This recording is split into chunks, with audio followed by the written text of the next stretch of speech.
um, that will be helpful to our year. I believe so much in the power of planning and in the power of looking ahead. If we do not do these things, we stand a risk of just drifting. And I love this saying so much: no one drifts to success. You don't drift and just find your way on Mount Everest. No one finishes the marathon and then they say, "Oh, how did you get here?" And then he's wondering, "I don't know. I just found myself here. What did I do?" It would have something to say. In fact, true success will leave tracks. True success will leave tracks.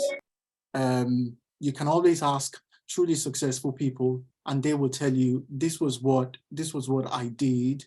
These were the steps I took. Yes, we know it's not everything that you can maybe explain away, but you don't just wake up and find yourself at the top of Mount Everest. There's a lot of work that you need to put in. There is a lot of exercise regime. If you want to get fit like myself, there's a lot of work that goes into that to make sure that you are at that top of your game. So that's why we do this in a nutshell. So for this year, we are actually looking at the caption, "What do you want?" And I would have you got the videos to play? There's actually some trending. There was like a trending reel on Instagram. Some trending sounds that my wife also got in on the act, and my daughter was even saying it this morning when she saw the theme of the conference this year. She was saying, "What do you want?" And she was going on about it as well. So again, I think if we can play that would be helpful. Just some mashups of some videos. I'm sure you've probably all seen this. For those who follow me on social media, it's just literally like 7 seconds. Okay.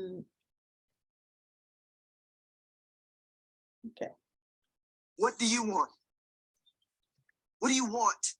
It's not that simple. What do you want? Okay. So what do you want? Well.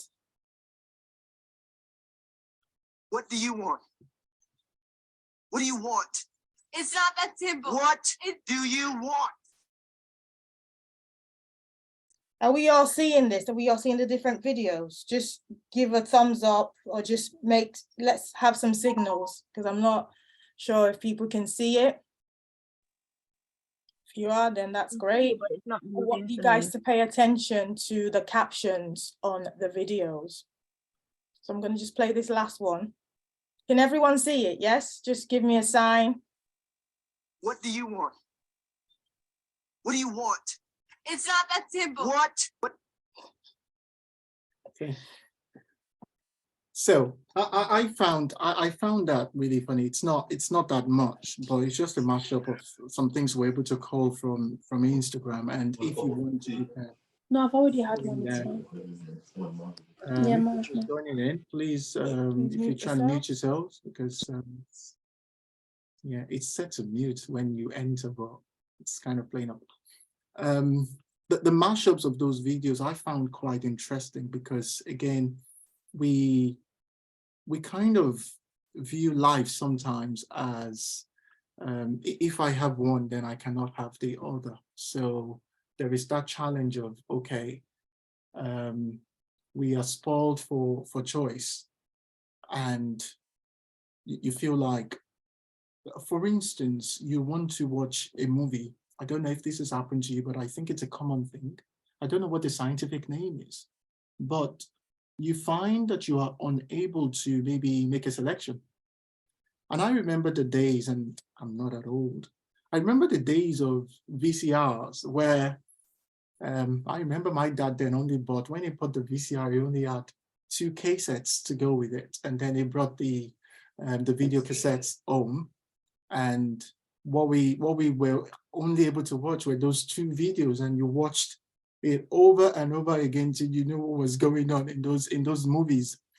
But in this day and age where you've got your Netflix, you've got your Disney Plus, you've got your Amazon Prime, you have all those subscriptions, and then you've got loads of movies at your disposal, you have so much choice that you then become paralyzed in trying to choose one. And I know how I feel when I'm trying to choose. I don't know if anyone agrees with me. If you want to put a thumbs up to show that you're following me. You kind of then get to that point where you are paralyzed by the choice you have to make. And that's the challenge sometimes with life. I believe the Creator gave us so much ability, so much grace, so much, energy, that we come to a point where we are trying to, we are paralyzed by how much we can do that we actually do nothing. And I think that's the challenge.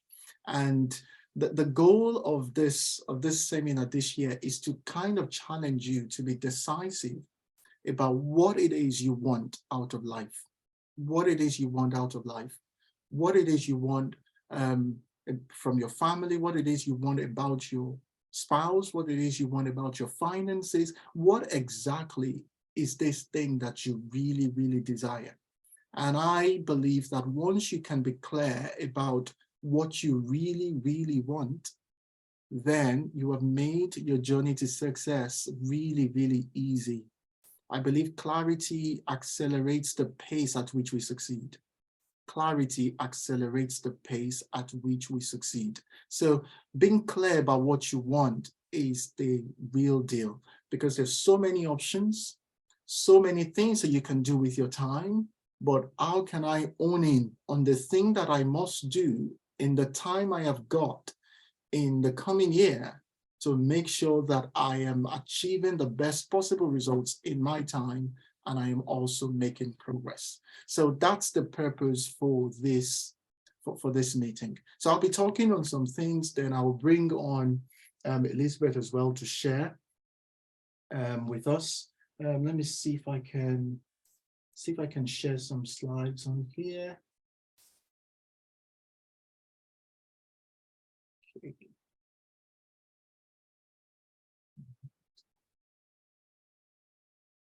Can we all see the screen? Just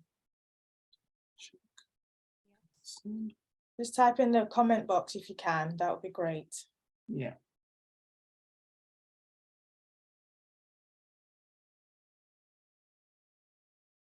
Good. Brilliant. Excellent, thank you.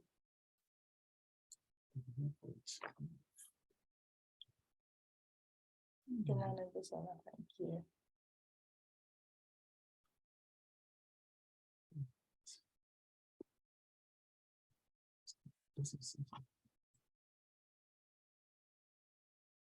Okay, so I'll just play with the screen as I have it on here, and we can talk. So what we do, let me just give a bit of introduction. So like I've said about what has been laid, what we think we should be talking about in terms of deciding specifically what we want for the coming year, just by way of introduction as to what we do.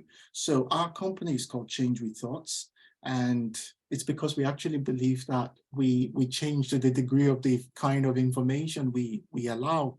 And we work with individuals, families, as well as organizations to kind of clarify their vision and the execution of those visions as well. And we do this so that they can increase their chances of success. Yes, we know it's not just about the vision and the things that you do as a result as well. There's so many other things involved, and even some factors beyond your control. But when you are able to become clear about where you want to go and also how to get there, you have greatly increased the chances by which you can succeed. So that's what we do on that. We'll give you more details on that later. So by way of introduction, I will introduce myself. So I'm the principal consultant at the practice. So it's a coaching and consultancy practice. I'm also a trained risk assurance professional as well. So I help companies in terms of their risk management, look into areas where we can assure controls, assure processes, and report this into their board so that they can know what's working well and what's not working well.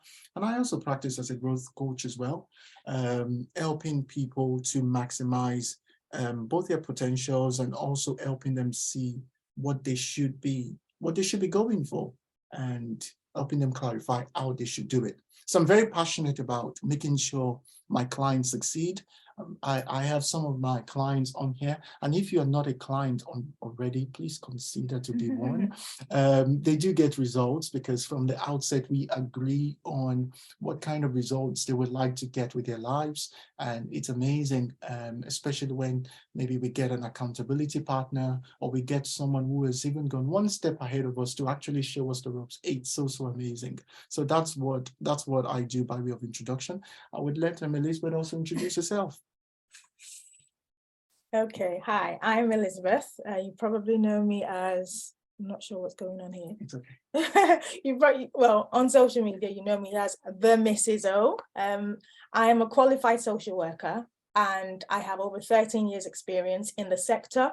I'm also a family life consultant here at Change with Thoughts. So in the local authority sector, I'm a team manager. So I've managed many different teams, from child protection teams to children who are looked after, etc. I've worked with adults as well. So I have a varied experience. I'm also a family advocacy facilitator. I do that in partnership with Caribbean and African Health Network, CAN. You might have seen some of the things on their page. So it's a monthly advocacy session that is held to support people in the community. So our Black and ethnic minority people, there are a lot of things. I always say that if we only knew better in terms of equipping ourselves with knowledge, we would do better and we would have better outcomes for our families. I also, obviously, I'm a parent coach as well. So I've worked with a lot of families in the family life consultancy role to support them in regards to ongoing issues around family life, personal development for parents, even individuals as well. Also just helping families and individuals all around make better choices for their family life and obviously get better outcomes. I have a passion for intentional parenting and obviously making sure that children have good outcomes, the best outcome. I'm also a wife to the coach and a mother of 3. I think that's obvious. That's very obvious. Yes. Okay, cool. Thank you so much. Okay, so let's get into it then. Apologies, the slides are not coming up in full view, but I hope you can still see and follow this. So let's just try and get into what we have for you today. I'll spend a few minutes just talking about the HDHR method that we have here in terms of helping people discover what they want and how to get what they want as well. And what we've also done is we've packaged some of the things we have into like a book. Let's insert F5. Okay, it's not working. We've packaged some of the things we've done on here into like a book that we would be talking to you about shortly. Okay. So, in talking about the things that we want as people, one of the key things that we should be very mindful of is the tendency for us to deceive ourselves. On here, you will see that I've put a quote on, and it's a quote that we usually hear, or I've heard growing up, to say that even if others are deceiving you, as much as possible, do not deceive yourself. Now, self-deception does not benefit anybody. It does not. And one of the challenges we have is that we kind of see life from that, sometimes from a self-denial perspective, where instead of you to really look at your situation and say, you know what I'm doing is not going to help me. You're kind of like denying the obvious truth. In the first book I wrote, Making a U-Turn, I made reference to a biblical story of the prodigal son. And I realized that when the change came, when the prodigal son decided, The change came for the prodigal son when he decided that he was going to stop living the way he was. He had been living that way. He got money from his father. If you're familiar with that story, he got money from his father, spent everything, wasted it all, and now he became poor. He was then he got a job as someone taking care of pigs. He was so hungry that they would not even give him what the pigs were having for food. And then at a point, he came to his senses and he just thought, you know what am I doing here? My father is so rich. Now he stopped deceiving himself, full stop. So, sometimes we go that route to say, you know what, I would fix this. I would sort this out. I know what I'm doing. I will do this. I will do that. Whereas one, deep down, I need help. Two, you know what, I need to tell someone about this. I need to talk to someone about this. We know these things, but then we kind of like sometimes deceive ourselves. So the question to ask is, are you settling? Are you progressing? Or are you just drifting through life? Are you settling now to say, well, this is all there is to my life, and just waiting till the day you move on, or you pass away? Or are you making progress? Can you realistically say, you know what, I'm actually making progress and I know where I'm going? Or are you just drifting? Just like coasting through whatever happens, like the leaves that the wind just keeps blowing everywhere without no specific destination. Where will you be? Will that greatness or success happen if you continue like this? Those are the questions that should make you honestly ask yourself as you go into the new year. You are sitting down and you're being honest to say, and again, I'm saying this from the perspective of not being unloving. You can ask yourself questions without being too critical, because you still need the you to succeed. So you don't beat down on yourself if you've not, been where you should be and all of that. It's fine, but the challenge is you should not just stay there. You should be able to question, bring yourself to that boardroom where you are by yourself and just ask, what am I doing? Am I going to get there if I continue this way? For instance, some people have been stuck in some jobs for like a while, and because they're so loyal to this employer, they're so very like, oh, you know what, if I go away, what would happen if they love me so much, or the business will fail if I'm not there. And that business is not actually meeting your life goals. It's not meeting maybe your salary expectations. And I'm not saying salary is all there is to the job, but maybe your fulfillment, you just feel like maybe there's something more, or even you've reached a ceiling on that role and you're not challenging yourself anymore. You're not a tree, you can move, So it's that honest question to say, what am I doing? Where am I going to end up if I continue this way? And that matters to all areas of life. So that's the H part of this inquisition, to ask yourself lovingly to say, where am I and where would I be? Is that okay? Please put a thumbs up if you're still following. I'll try and move through it very quickly.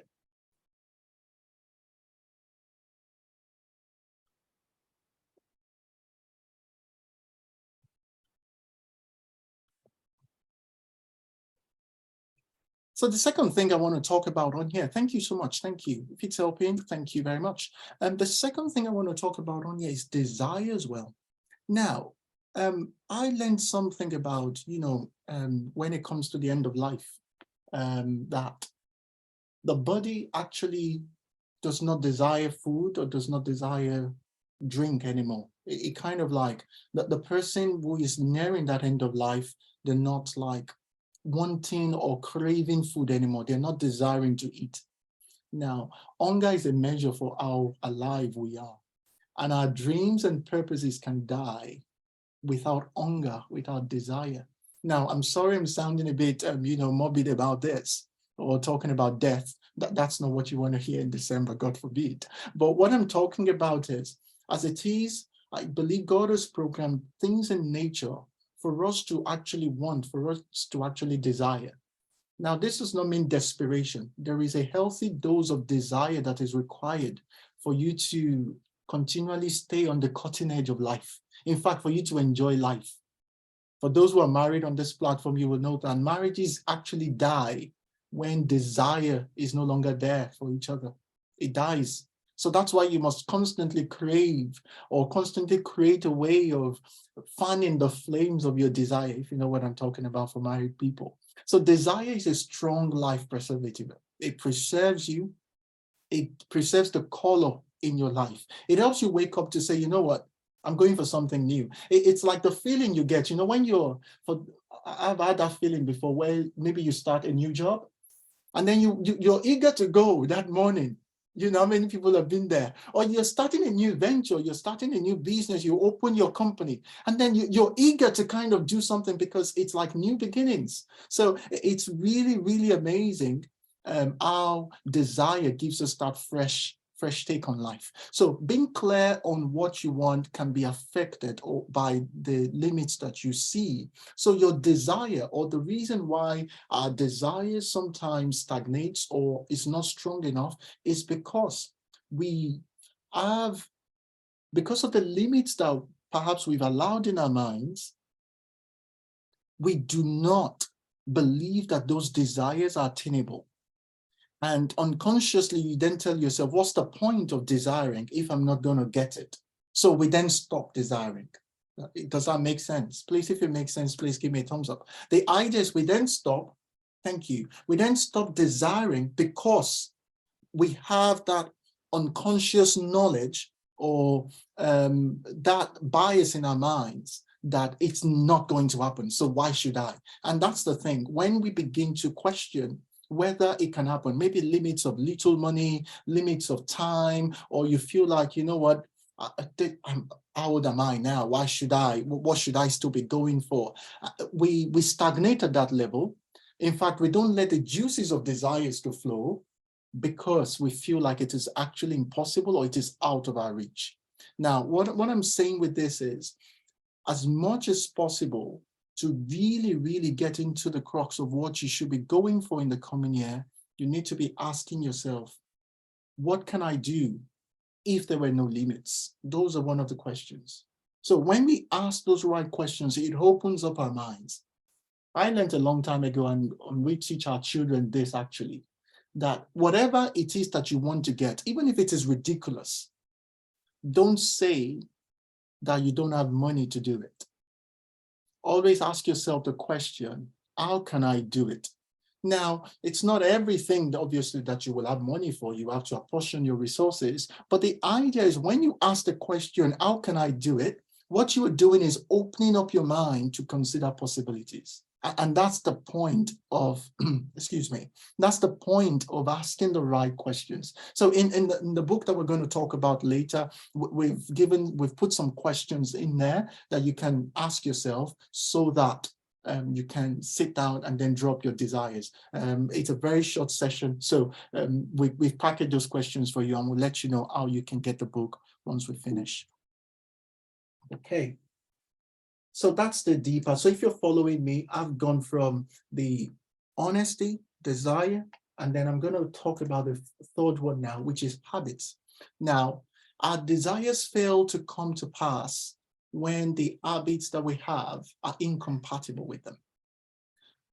I can think back to some of the failures I've had in my life, and I've had some of them, even though I'm a very successful person.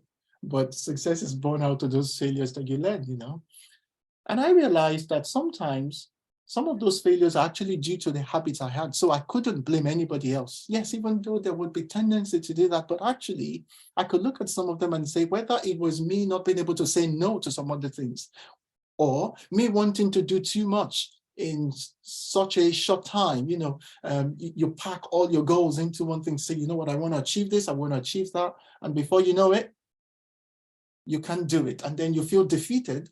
You feel like a failure because you've actually kind of set yourself to do too much in a short space of time. That's a habit I had to, that we can grapple with at times. The habit of just saying, not being able to say no when you should, because of your health or because of your life circumstances at the time. These things are so important.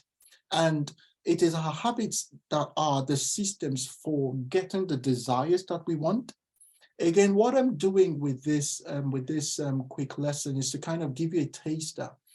Because what we've done, because we know that not on this platform, we won't sit down and start planning your goals for the year with you. We would put you in the right direction, but we've packaged a material for you that you can just sit down with, ask yourself the questions on there, and then use that to kind of like structure your goals in the area of your marriage, in the area of your finances, your family, your business, your career pursuits, because it takes a lot of work. If you want to make the new year 2023 a different kind of year, it takes you to kind of give yourself that challenge to sit down and build the kind of year you want. So your habits would be so important. I read a book by James Clear. He's one of the foremost guys on habits, and he was talking about building good habits. And I tell you, to build a good habit is very, very difficult. So it can be very difficult or challenging. That's why sometimes you need accountability partners. You need someone like a coach, or you need a mentor. Sometimes people that can hold you to account. And he said, what you need to do to build a good habit, which I practice and is true, is the idea of you make the habit very obvious, you make it clear in terms of maybe you wake up in the morning and you don't want to use your phone. You make it difficult for your phone not to be by your bedside, because some of us wake up and the first thing we go to is Facebook, Instagram is calling us, or WhatsApp. We want to see the messages that we've missed out on when we were asleep. So he says, make it obvious that this is what you want to do. Make it attractive as well. Sometimes you kind of attach a reward to it. And then it goes on to talk about making it easy, making it satisfying and things like that. You can read that book. It's a good book. And maybe your first reading for the year, if you've not done so already. But your habits are the systems you will create to ensure your desires are accomplished. And your habits are what you do in the now. And I think I must stress that your habits are what you do in the now. Now to the final part then, responsibility. Now, there are 3 responsibilities you have towards your desires once you've crafted them. One is the responsibility to take action.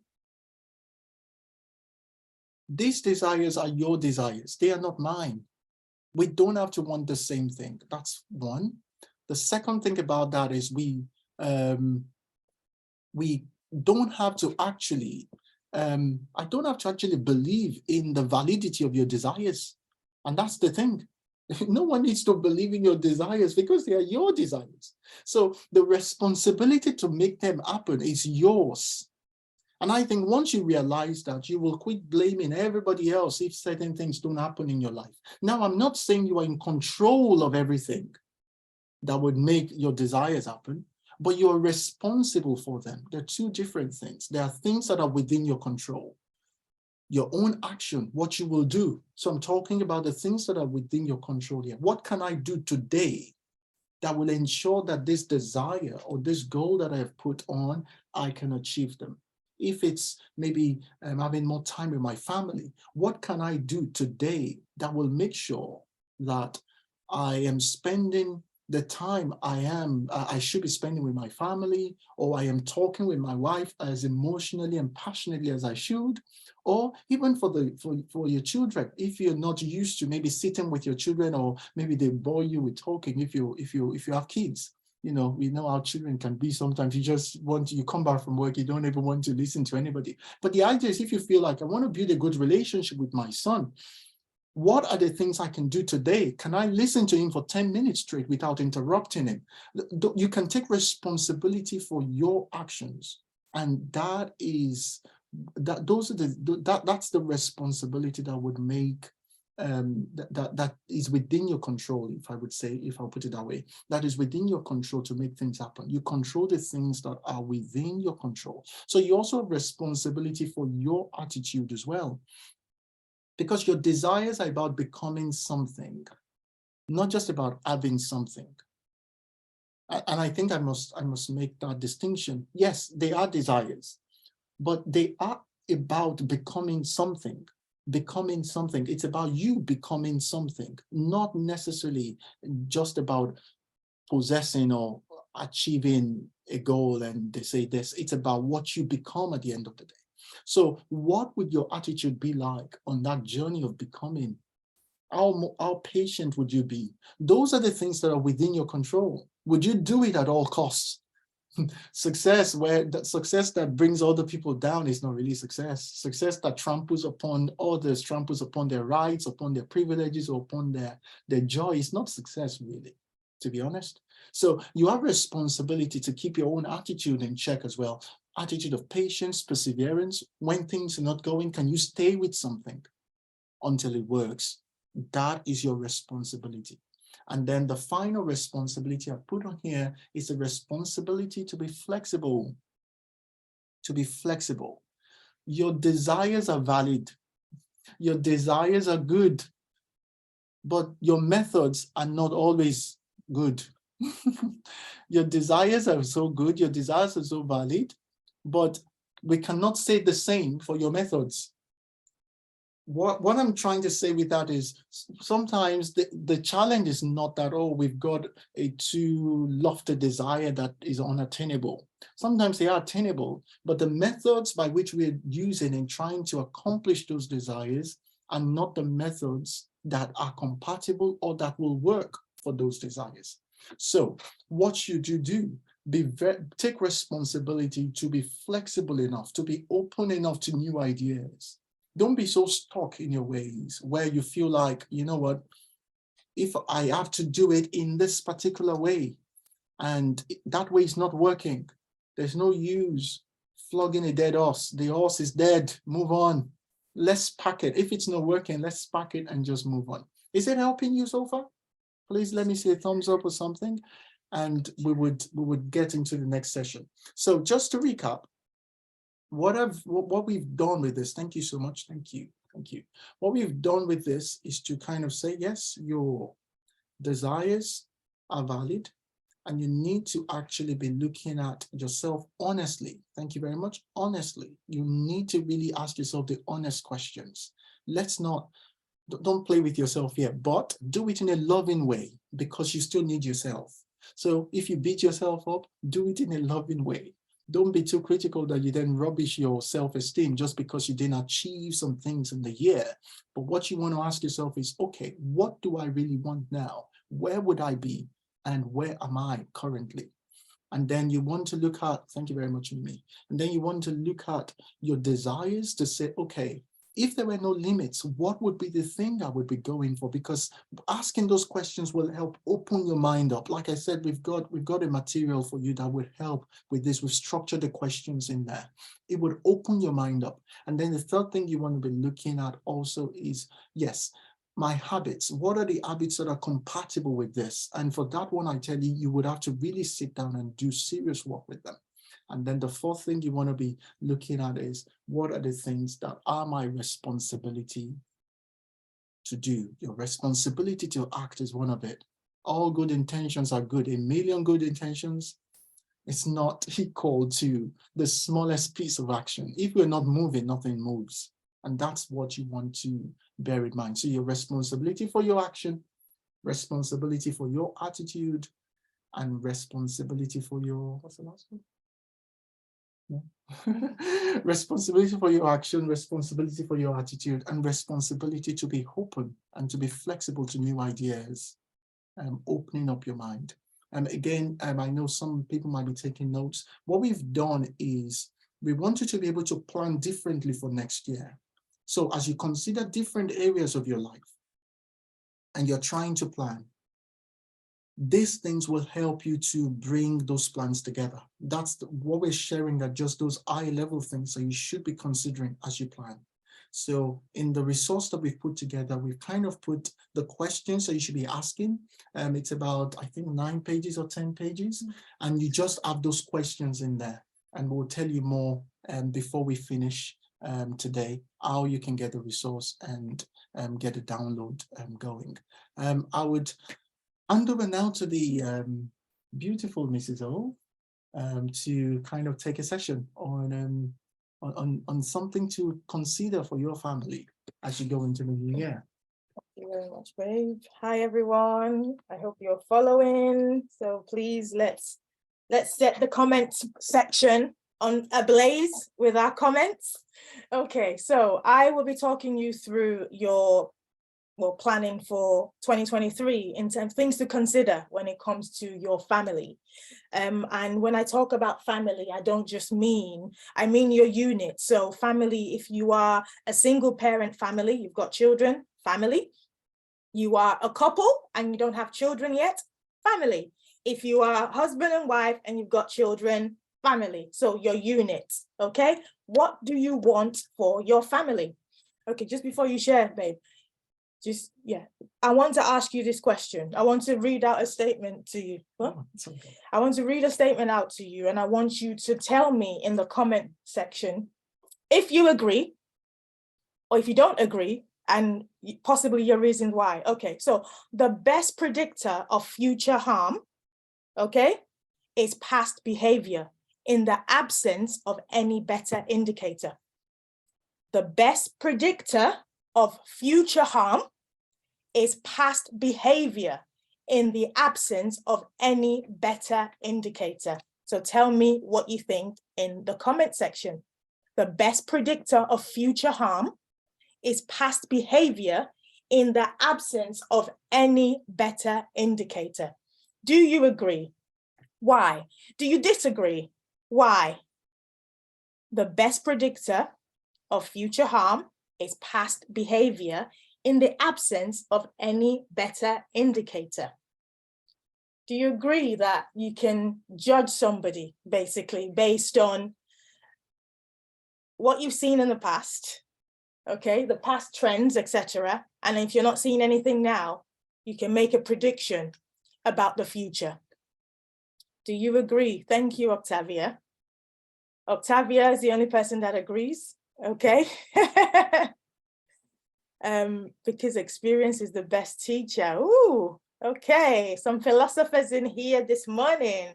Thank you, Sister Yetunde, agreed. So we've got two people who agree that the best predictor of future harm is, well, in the absence of any better indicator, is, you know, kind of currently what's going on. Okay, that's fine.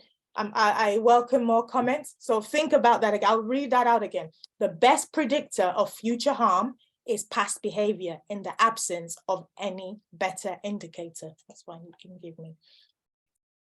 Okay, so I want to, what do you want for your family? Again, I've explained to you what I mean by family in this context. What do you want for your family? I'm going to be talking about Change with Thoughts, our model in terms of, you know, the VCC model that we utilize when we are working with clients and helping clients, etc. Okay, so this arm of Change with Thoughts, we deal with parenting, we deal with relationships with spouse. So we obviously do couples counseling, in counseling or therapy, coaching, etc.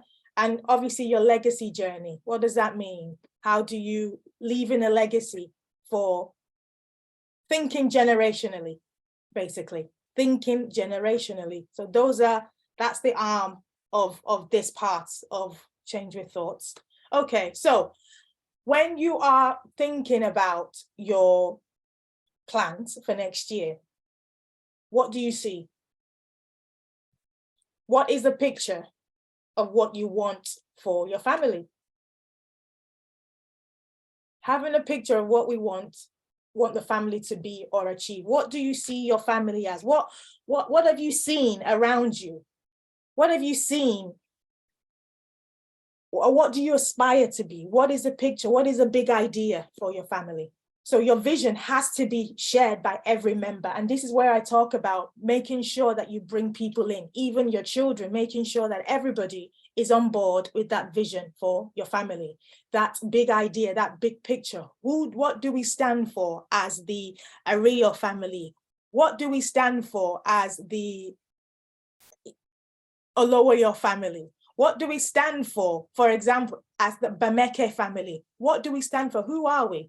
This vision has to be shared by every member. So again, this is where we talk about communication, ensuring that you bring people in. Okay, thank you. I can see people talking there. Yes. Without any other indicator or comparison, factor for future prediction. Yes, it is. Okay. Thank you. Man, look at the outward appearance, behavior or pattern. Thank you, Emmanuel. ABJ. Right, okay, so I would say, we always say something in our family. Actually, no, before I say that, you need to look at, let's talk about generational trends and patterns. We often don't look at this enough, and people usually view this only in a spiritual context or in a spiritual light. Do you agree? It's all about generational curses, generational, ancestral this, ancestral that. But looking at this helps you. So looking at the trends that exist within your own family. So for example, if a child was raised by an alcoholic parent or an angry parent, there is propensity for them to go on to parent their children in that same fashion. Let's not just talk about, oh, spiritual, it's this, it's somebody from the ancestral, somebody from the village or whatever. It genuinely takes you going in a different direction. We look at people who have diabetes, for example, and again, it's not from a point of judgment or condemnation. It takes one person saying, actually, you know what? I'm not going to have the same eating habits as grandma or mother this have. I'm not going to. It takes one person saying, no, I am going to move in a different direction. I was reading the story of, I don't know if you know this not a Hollywood actress, Angelina Jolie, who decided to have a double mastectomy because her mother died of breast cancer. And she inherited a gene from her mother, which obviously meant that she would also die of that. But she intentionally made the decision. And you know how hard a decision it is to, without there being any cancerous cells or growth, but knowing that that trait, that gene exists in me, I am going to do something about it. She decided to have a double mastectomy, preventative. So it takes one person, it takes you genuinely looking down your family line and looking at the trends that exist. Are there, I don't know, health issues, for example? Can you make better choices in terms of what you eat, exercise, etc.? What am I going to do that is different to the generation? Is there things such as poverty, for example? What am I going to do to ensure that my generation, my line, the line that flows, that continues through me, is not going to go in the same direction? If you are single and you're not married, for example, and you've looked at, again, looking at the trends, and maybe you are hoping to get married, I encourage you, look at the trends that exist in the family of the person you are intending to get married to and discuss it. Okay, thank you. Culture. Again, I've talked about establishing a set of shared values and behaviors as a family. I always say, we parents are the best teachers. We are the first teachers of our children, okay? If you see some families, it's the culture in terms of, you see maybe a mother smoking, a father smoking. The next thing you know, at age 8, 13, whatever, the child also picks up a cigarette, because that's the behaviors, that's what they've seen. Some families, it's fighting, for example. We solve our issues by fighting physically, okay? So somebody does something wrong to you. Oh, what we do is we go down there and we beat them up. That is what they've shown. So sometimes when and this is why you shouldn't just look at a child or anyone and just judge, or even an adult and just judge, because you really don't know what the upbringing is. You don't know the values and the behaviors that they have inherited as a family. Like I said, it takes you sitting with yourself, introspecting and saying, no, I am not going to do this. When you're establishing a culture, again, we're talking about write it down, make it plain for everybody. Let everybody buy into it. So for example, in our house, we use kind words with each other. We don't use negative words, even words such as shut up. We try not to use it. We don't use it. So when somebody uses that, so maybe our 10-year-old, for example, and his sister sister is annoying him and he uses the word shut up. It's very strange in our household, but it's because it's like, no, we use the word be quiet. We know what you're trying to say, but those negative words. So that can be a shared value. That can be, so that is something, we use kind words. We pray every night. We pray every morning. What are your values as a family? You want to go away? You need to write it down. Prioritize your time together. Yeah, that's fine. Communication. Let's talk about communication. Woo! A leader is as good as their ability to communicate. Okay? If you are, you need to share and ensure that what you are sharing is understood. You're not just talking and saying, right, I have a set of agenda. I have a set of this, and I'm going to just spew it out to the family. No, you need to ensure that everybody's on board with what you are saying. Let's talk about taboo subjects or tricky conversations. Okay, I'll take it first from the angle of maybe a young person, maybe somebody of a marriageable age and wanting to get married. Tricky conversation or difficult conversation. So let's say a person has had multiple sexual partners, for example, and maybe the person, your fiance, hasn't had much experience, or you both have, and it's all body count. And these are some of the things that we deal with, that we've dealt with, even that's caused issues because people have not had full disclosure in that sense. Okay, if this is somebody that you say you trust, you want to build a life with, communication is very, very important. And talk about the difficult subjects. Let's talk about past traumas, for example. Talk about it. In our house, we always go around, myself and my husband, we always go around kind of challenging ourselves with difficult questions. So for example, sometimes we would say, who taught you how to be a mother? And I want you to take this as you go. Who taught you how to be a wife? Who taught you how to parent? Nobody does. But you look at what's happened. You look at the past trends, don't you? You look at what you've picked up growing up. So if you've had trauma, sexual related trauma, there are many, many adults walking around carrying the trauma from their childhood and indirectly projecting it to their children. The trauma that you may have inherited may be that we don't have difficult conversations. We don't talk about abuse. So we don't talk about what's happened. So it's happened, just get over it and let it go. You need to create that culture of communicating effectively to ensure that you are full disclosure. When it comes to your children as well, ensure that you have that open door policy, open and honesty, that they can come to you and talk to you about anything. You know, I always say I aspire to have that relationship with my children, that when they get to a certain age, they can tell me about the boys that they like, or the girl that's bothering them or that they like, and we can discuss it. Not, oh, you can't even, think back to your childhood. I don't know what your upbringing may have been. Could you have those open and honest conversations with your parents about, oh, I like this girl, I like this boy, what do you think? Or you can't avoid difficult or tricky conversations in the upcoming year. You need to be a person who is open to talk about things, to discuss things. I hope you're getting this. Again, chat me up in the comment section.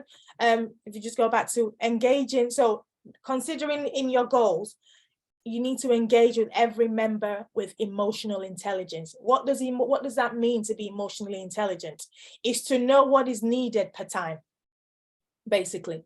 If somebody is raising an issue with you, if your fiance, is raising an issue with you, it takes emotional intelligence to understand, to really see beyond what they are saying. So for example, it may be that they actually want you to apologize for something, not you giving them facts and figures about why they are wrong and why you are right. Sometimes an apology is just it, that, okay, right, I'm sorry that behavior, I did this to you. Parents, do not be too big to say sorry. Do not be too big to apologize. It doesn't diminish you. Teach your children also to be emotionally intelligent. You know, sometimes for practical example, maybe two adults are talking, for example, and a child kind of bursts in. We teach that child, don't we, to kind of say, wait whilst I'm talking. Okay, and when I finish talking, then you can interrupt. That is simply emotionally intelligent, that people know what is expected per time. A child doesn't do well at school, has got a bad grade or whatever, rather than saying, right, I told you to study, I told you to this, I told you to that. Actually, is it, right, I'm really sorry that didn't go very, very well for you. And in a roundabout way, bring it back later to discuss what went wrong there. So think on these key elements. So I've talked about culture, I've talked about vision, having a shared vision, I've talked about communication. So think about these things as you plan for the next year. What do you want? What do you see? How do you communicate it? Carrying everybody along in terms of your communication, not discounting taboo subjects, being very, very deliberate and intentional, looking down your generation, or looking up into those who have gone before you, and you making a choice, a deliberate choice to do better.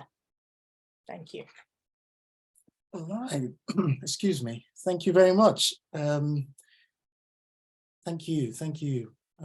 Did you gain something from that, anybody? Did you enjoy that session? Was that good? You can put something in the chat box. Let's just see. I know there was a lot there, especially for those who have children, but for those who don't have children just yet, it's still something to learn as well, and something to pick from. The reason why we've gone that way, thank you. The reason why we've gone that way is to kind of share, shared vision. In fact, one of the things we agreed on when we went on holiday was to kind of, as a family, have a vision statement written out, and then we have oh, sorry, my throat. We have our values also written. So values like diligence. So when the kids see it, they know that, this is what we are about as a family. And that was something that we agreed upon. So you can create something like that for your family as well, where you've got like a vision, kind of, you can call it a vision board, or you can even do something and laminate it or do online and they send it to you, and you can put it maybe in a place where there is enough footfall in your house, maybe in the kitchen area. And then every time the children see things, to say, in this house, we don't shout. These are our values. We communicate, we explain, we are open, we are honest. So when people see that, even when you have visitors come into your house, we know that this house has values. And my friends were sharing on the group that we have together. We are the God Lovers. We've got a group together, and they were sharing about inheritance. The scripture says something about inheritance. It says a good man leaves an inheritance for his children's children. But actually, beyond just financial inheritance, a good man leaves something within, there is a wealth within that you can plant into a child beyond money. That would even mean much more than money. That would mean much more than houses, much more than the whole earthly possessions combined. Those are the possessions, those are the inheritance that we should be kind of passing on to our children, so that there is something in there. And if you're not married yet, it's something for you also to consider, to say, okay, the kind of conversations I'll be having with my intended, with my spouse or my future spouse would be around, how do we build a family dynasty that is known for that, or that is celebrated for integrity, that is celebrated for excellence, that is celebrated for diligence, that's wealth on its own. Yes, physical or material wealth is good. We leave that also for our children. That's not to say you eat everything and you don't give them anything. No, you should be thinking about the material side of things, but much more than that, it is the values and the value system that they imbibe that would help them. So as you plan for next year, this is it. As you plan for next year, it is for you to be considering to say, you know what, as a family, what are we going to be about in the coming year? What are we going to be doing? Are we going to engage ourselves to ensure that we are really going somewhere as a family? We are about a vision. We are about a purpose as a family. Beyond even your own personal purpose now, it's time to be thinking about those that, you know, you've been blessed to have, your children, your husband or your wife, those that are within that immediate nucleus that you call your family, and say, how do we ensure that as a family we are growing together and this family is so strong? You know, I thank God for my mom, actually. What she does when we're growing up that really stuck with me was having the whole family come together, especially at Christmas or New Year time. And you do have cousins and everybody will gather in one place. And that tradition was there. And it's like, it's so loving. We've carried it And on yeah, now. and we want to kind of keep carrying that on, because again, those are the values, because you then realize that people are the most important assets. And as family, yes, we can have differences, we can have issues, but we still find a way to come around and to resolve those issues in an atmosphere of love and peace and move forward. So again, those things are so important as we go into the new year, to really ask yourself, what do I want about my family? So let's begin to wrap up then. It would be good if you've got any questions. We would love to take them. Any questions at all regarding the topic that we've talked about. And you can always send it kind of privately if you don't want to put it out there for everyone to see. We can treat the questions as well. Exactly. I'll just get back to sharing what we were on before.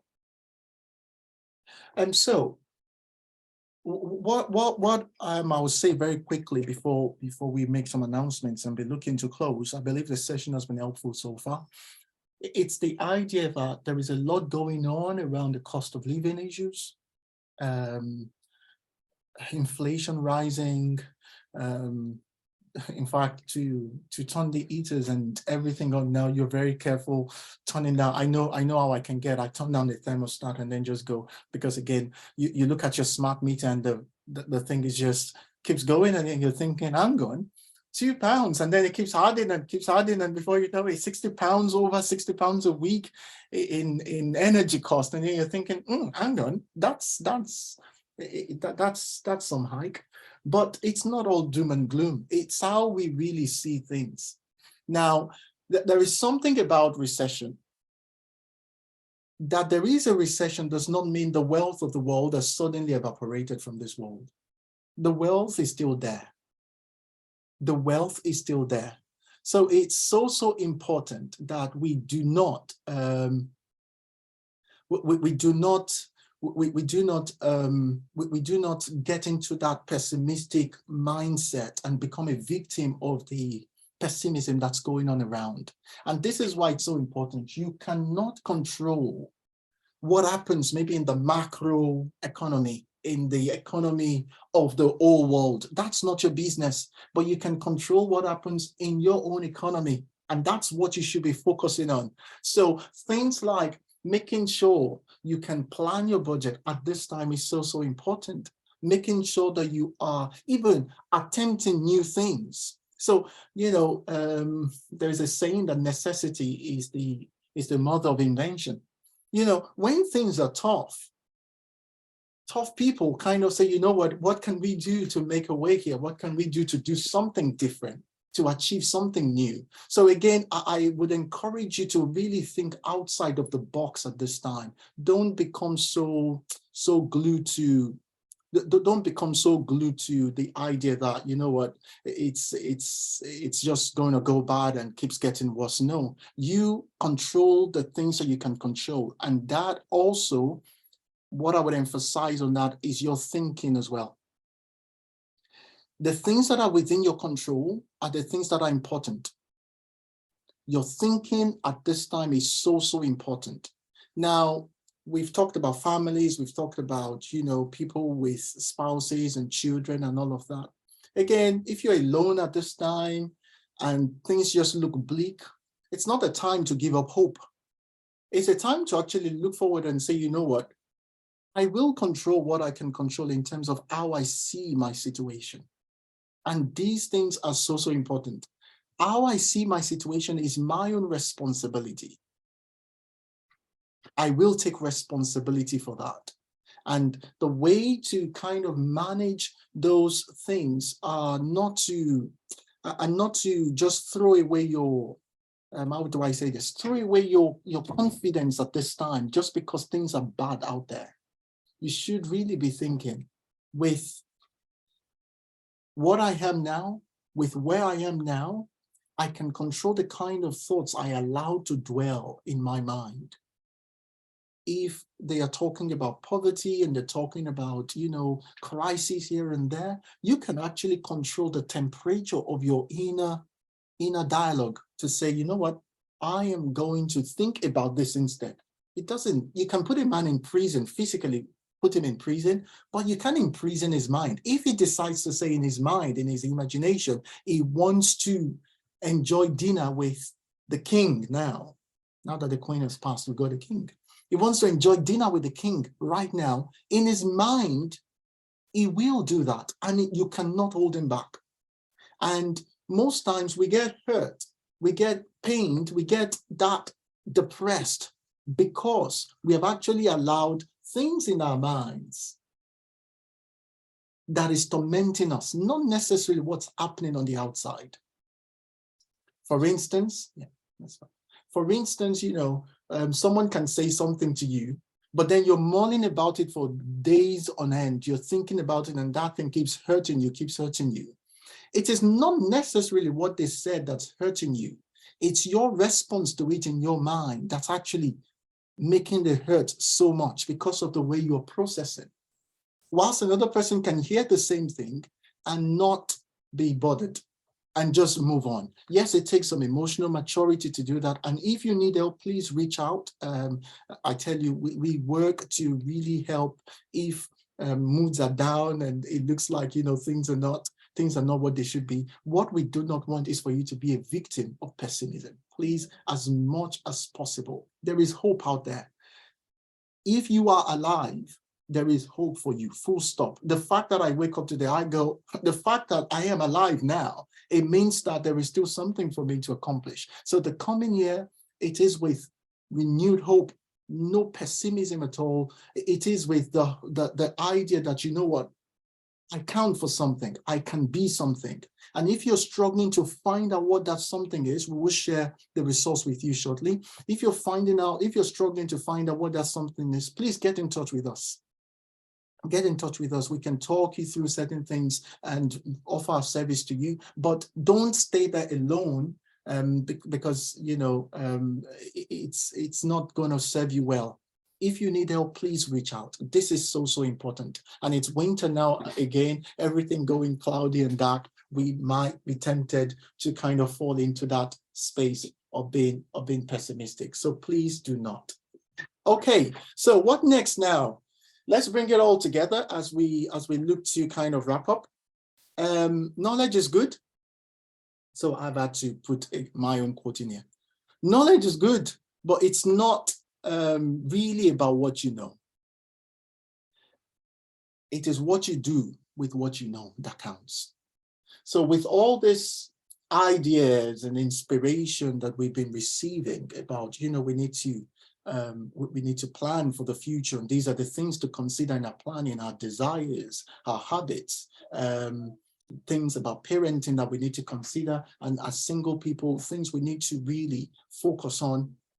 Not being pessimistic at this time. You need to ask yourself the right questions to take the limits of your mind. This is what I, as a coach, help people do, to kind of like take that limit off the mind, where you ask some questions and then certain parts of the brains open up to kind of understand what you should be about. Then you want to make sure that you're sitting to write down. There is no point not spending some time, especially once the year is coming to an end, and you're not writing down exactly what you want. Research has shown that those who write down their goals are more likely, I can't give it the exact percentage now, very, very high percentage, than those who just have it in their minds. Now, you write down those desires with the questions that we're going to share with you in the resource manual that we'll share. You'll be able to really plan methodically. You will know that you're going somewhere. I mean, what we do as a couple is, in fact, I would say 3 months before the year ends, we take like a retreat now, and then we just plan the next year. So I'm not even concerned about, you know, when people go Happy New Year and then everybody's happy and then say this is a new year.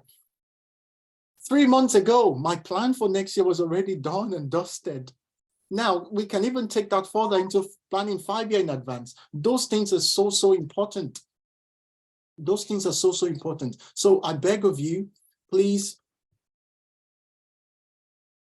Sorry, just trying to get into this. So please sit and write these things down and note the actions or responsibilities that fall within your control. And if you need any help, like I have said, please get in touch. What we do, and we've mentioned it before, what we do is to provide clarity with your vision and also how to get there. So knowing what to do and how to get there is so important. And once you're clear about those, you are absolutely fine. Okay, so let's talk about our gifts to you. We've put the website on here, but we would share the link to the gifts that we have for you in terms of the book. We've got the links. You can just put it in the chat box, actually, if you send it to your phone.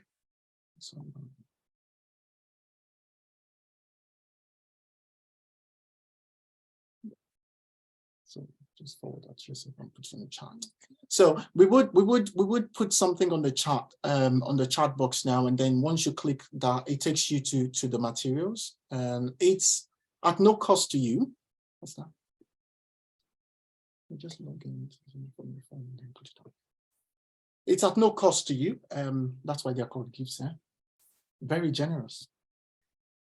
So please download them, and what you would see, so we've got two materials for you. One was written by Elizabeth and one by myself, and the one written by myself is the one that goes into the detail of the planning for. Let me just go. Yeah. Okay. It's the one that goes into the detail of how to actually put your desires together and how to plan. And so you should be able to get that download once the link has been shared in the chat box. So you just click on the link, it takes you to the book straight away, and then you can just have it on your phone. It's free, and you can share it with friends as well. A lovely picture of me there, thank you. And then the other one was talking about affirmations for parents. So this was written by Elizabeth to kind of give every parent that sense of, I mean, they are confessions that you can make because we believe your words are very powerful. You know, sometimes it can get overwhelming. If you're feeling alone, if you're feeling like, you know, you can use it as well, and they can help boost your esteem, to be honest, because words are indeed powerful. Absolutely. And one thing I will say for anybody who may be feeling hopeless, especially at this time of year, you feel like, what have I achieved in 2022? You know, the year hasn't gone great for me. Speak those words over yourself. You're not in competition with anybody other than yourself. If you are not there yet, okay, you will get there. So be patient with yourself. You will get there. It's not, you're not running anybody else's race. Okay, it's about you. That somebody got married before you or achieved something greater that you considered wow before you does not mean that that's the end for you. It doesn't mean that, oh, it's never going to happen for you. Okay, you are running your own race. Just focus and keep going. Keep focus on your own focus. Okay, and just keep going. Okay, don't feel like we look at even parents, for example, where there's that comparison to compare your child with maybe another child in the community, and you think, oh, they're doing so well. You want to, and you think, oh, there's something's been said about maybe one child needing additional support or additional help or additional time. Change your perspective in the way that you see those and you view those news or that information. Yeah, they need extra time because they need extra time. They need extra support because that's just what they need. You know, as adults, sometimes we've needed extra time, we've needed extra support in carrying out certain things. Yeah. That doesn't mean that you are bad. That doesn't mean that your life is over and everything is doom and gloom. No. Perspective, change your perspective. How am I going to do things differently? Okay, this year it's not over yet, by the way. Okay, this year hasn't gone great. I haven't achieved. I thought I'll be married this year. Oh, anyway, it's not happened. I ended up breaking my relationship. Instead, the relationship didn't work out. See it as, okay, what have I learned from that? How do I get better? Yeah. You're not in competition with anybody else. Please, especially for those who are single on the platform, you're not at all. And if you need any further help beyond what we've talked about, please get in touch. We would be willing to talk to you. Pastor said, on your focus, on your own focus, and you will become a focus. Oh, indeed. Thank you, sir, for sharing that. And if you want it to be sent to your email as well, so we've shared the link to you.